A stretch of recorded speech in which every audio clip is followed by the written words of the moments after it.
কাতলা মাছটা আমি ভালো করে ধুয়ে নুন হলুদ মাখিয়ে রেখেছি। জিরে, ধনে, আদা, কাঁচা লঙ্কা, গোটা গরম মশলা একসাথে আমি পেস্ট করে নেব। ধনেটা তোমরা চাইলেই স্কিপ করতে পারো। আমি ফুলকপি কেটে নিয়েছি, আলু কেটে নিয়েছি আর টমেটো কেটে নিয়েছি। তোমরা টমেটো যারা খেতে পছন্দ করো তারা দিতেও পারো, নাও দিতে পারো। আমি কড়াইতে তেলটা গরম করে নিলাম, নিয়ে মাছটা ভেজে তুলে রাখবো, ফুলকপি ভেজে তুলে রাখবো, তারপর ওর মধ্যে আলু দেবো।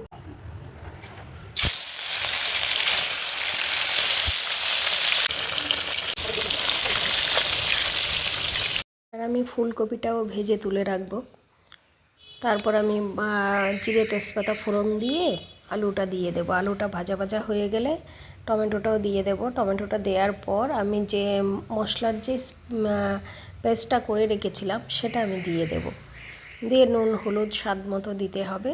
দিয়ে ভালো করে কষিয়ে নিয়ে তারপর জল দিয়ে দেব।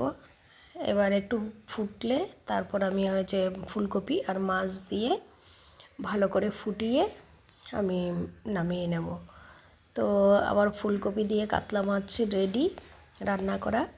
তোমরা একটু লাস্টে তোমরা চাইলে একটু শাহি গরম মশলার গুঁড়ো তোমরা দিতে পারো। যেহেতু গোটা গরম মশলা আমি পেস্টের মধ্যে দিয়েছিলাম, তাও দিতেও পারো, নাও দিতে পারো। আমি একটুখানি শাহি গরম মশলার গুঁড়ো দিয়েছি। Thank you. চলো।